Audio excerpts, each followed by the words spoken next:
Perkenalkan, nama saya Muhammad Nurul Wali Jauri dengan NIM 21020950211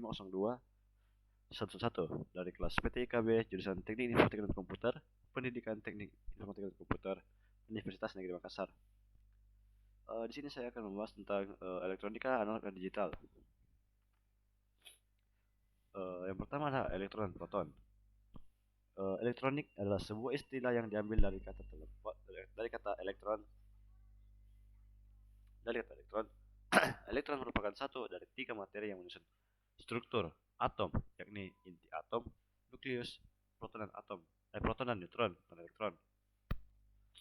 Setiap materi atau benda pada dasarnya terdiri atas atom, dan atom terdiri atas nukleus, proton dan neutron, dan elektron. Proton, neutron, dan elektron menentukan karakteristik kelistrikan setiap materi. Hal itu menjadi penentu setiap materi dapat digunakan sebagai konduktor, semikonduktor, atau isolator. Kemudian proton bermuatan listrik positif dan elektron bermuatan negatif. Jika sebuah benda kekurangan elektron, maka benda itu dikatakan bermuatan positif. Akan tetapi, jika sebuah benda kelebihan elektron, maka benda itu dikatakan bermuatan negatif. Sedangkan jika jumlah muatan negatif dan muatan positifnya sama, maka benda itu disebut netral.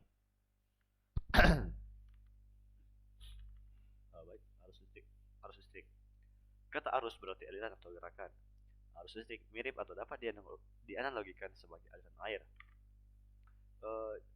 Arus listrik biasanya mengalir melalui rangkaian kabel listrik, dan baterainya menghasilkan tekanan listrik disebut gaya gerak listrik. Tegangan listrik yang memaksa muatan listrik yang bergerak mengitari suatu rangkaian listrik, dan arus listrik yang mengalir mampu melakukan usaha untuk memutarkan motor listrik. Lalu listrik mengalir dari potensial tinggi ke potensial rendah. Muatan listrik. Arus listrik akan mengalir pada saat suatu rangkaian membentuk loop tertutup dan ada beban listrik, misalnya lampu atau pemanas yang tertutup dengan sumber listriknya. Rangkaian tertutup berarti rangkaian yang seluruh bagiannya beban penghantar segala terhubung dengan sumber listrik. Alat-alat tertentu seperti baterai mampu menyimpan muatan listrik dan mengalirkannya. Muatan listrik biasanya disimpulkan dengan Q, mengandung pengertian bahwa kemampuan alat untuk menyimpan atau membuang arus listrik, yang biasanya disebutkan I, selama waktu tertentu, yang biasanya disebutkan T sebagai waktu atau second.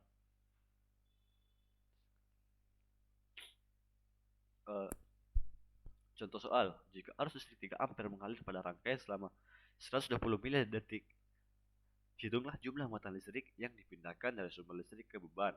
Jadi diketahui di sini ada ampernya, yaitu 3 ampere dengan waktu 120 md. Jadi 120 dikali 10 sampai 10 kurang 3 sekon. Yang ditanyakan berapakah jumlah muatan listriknya. Jadi jawabannya itu muatan listrik sama dengan ampere dikali dengan waktu, yaitu 3 ampere dikali dengan 120 milidetik, kemudian dikalikan dengan 10 dikurang 3 sama dengan menghasilkan 0,36 C.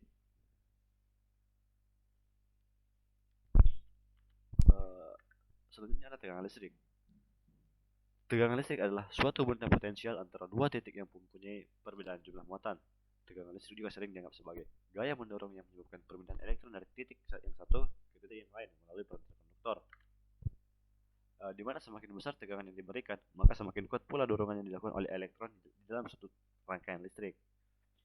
Dan muatan listrik dapat dianalogikan sebagai air di dalam sebuah tangki air. Sedangkan tegangan listrik dapat kita analogikan sebagai tekanan air pada sebuah tangki air. Maka tinggi letak tangki air itu, maka makin besar pula tekanannya. Jika keran dibuka, maka air mulai bergerak dalam pipa, dan kecepatan mengalirnya berhubung erat dengan tekanan air pada tangki di atas menara. Demikian juga dengan tegangan listrik. Semakin tinggi tegangan listriknya, maka semakin besar energi potensial yang dikarenakan semakin banyak elektron yang dilepaskan. Hukum Ohm. Pada tahun 1827, George Simon Ohm, atau ahli fisika Jerman yang hidup antara tahun 1747 sampai 1554, melakukan percobaan untuk menentukan hubungan antara kuat arus ampere dan tegangan V, dan tegangan itu disebut dengan V, hingga menemukan pernyataan bahwa arus listrik ampere yang mengalir pada hambatan resistor sebanding dengan tegangan yang diberikan pada hambatan tersebut dalam kondisi suhu ruang dijaga konstan. Hukum Ohm sangat sederhana dan sangat berguna untuk menganalisis suatu rangkaian listrik. Persamaan umum juga mudah digunakan untuk mencari tegangan dan arus, misalnya ingin diketahui arus listrik, tegangan listrik, atau nilai resistansi yang belum diketahui. Kemudian di sini ada pengantar listrik. Uh, Pengantar listrik itu ialah suatu benda yang digunakan dalam teknik listrik atau elektronika untuk mengalirkan arus listrik dari sumber listrik ke beban listrik. Setiap bahan memiliki susunan atom yang berbeda. Letak proton pada setiap bahan tidak sama dan tidak teratur. Elektron-elektron yang selalu mengelilingi proton karena antara proton dan elektron ada gaya tarik. Misalnya gaya tarik ini tergantung pada jarak antara proton dan elektron-elektron. Uh, Biasanya bahan yang dipakai dalam teknik listrik ini dalam teknik elektronika dapat digunakan menjadi tiga bagian, yaitu pertama ada penghantar atau konduktor, kemudian ada penyikat atau isolator, dan ada semikonduktor setengah penghantar. Kita akan bahas tentang konduktor. Konduktor ini merupakan suatu bahan yang dapat menghantarkan listrik. Pada umumnya, eh, bahan bahan pengantar konduktor ini terbuat dari logam, karena hampir semua logam dapat digunakan sebagai penghantar listrik, misalnya tembaga, besi, perak, krom, nikel, dan sebagainya.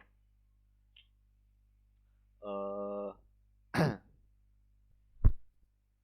dan kemudian konduktor merupakan suatu bahan yang dapat menghantarkan listrik. Bahan pengantar punya bahan elektron bebas sehingga dengan mudah dapat dipengaruhi keadaan sekitarnya.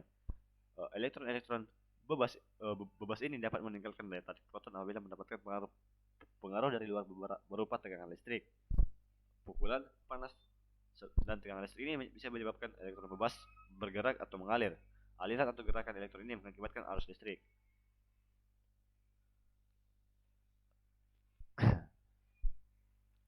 Baik, selanjutnya ada isolator atau penyekat. Bahan isolator adalah jenis bahan yang sulit menghantarkan listrik. Hal ini disebabkan oleh bentuk struktur atomnya. Elektron terikat kuat oleh protonnya, itu intinya, atau core. Isolator terbaik adalah isolator yang mampu mengisolir listrik atau panas sampai tidak terjadi kebocoran aliran. Salah satu contoh isolator terbaik adalah karet, karena bahan ini sangat baik mengisolasi listrik maupun panas.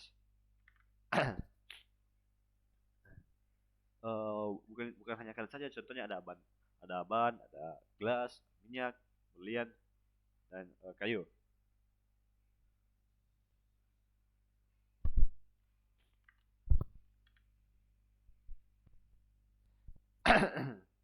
Kemudian ada semikonduktor. Bahan semikonduktor adalah bahan penghantar listrik yang tidak sebaik konduktor, akan tetapi tidak pula seburuk isolator yang sama sekali tidak menghantarkan arus listrik. Bahan semikonduktor ini tetapi yang paling sering digunakan untuk bahan dasar komponen elektronik hanya beberapa saja.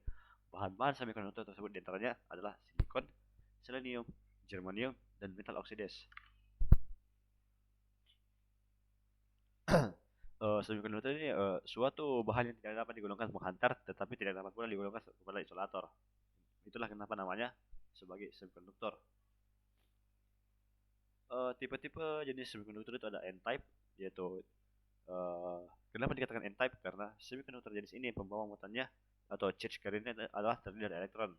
Elektron adalah bermuatan negatif sehingga disebut dengan tipe negatif atau N-type. Lalu ada juga yang kedua yaitu P-type. Kenapa disebut P-type? Karena semikonduktor ini jenis ini kekurangan elektron atau disebut dengan hole. Karena ketika pembawa muatannya adalah hole, maka semikonduktor tersebut merupakan semikonduktor bermuatan positif. Pada semikonduktor yang berbahan silikon Si, proses doping dengan menambahkan indium akan menjadikan semikonduktor tersebut sebagai P-type semikonduktor. Baik, itu saja penjelasan singkat dari saya. Kurang lebihnya mohon dimaafkan. Billahi taufiq wal hidayah. Assalamualaikum warahmatullahi wabarakatuh. Sekian dan terima kasih.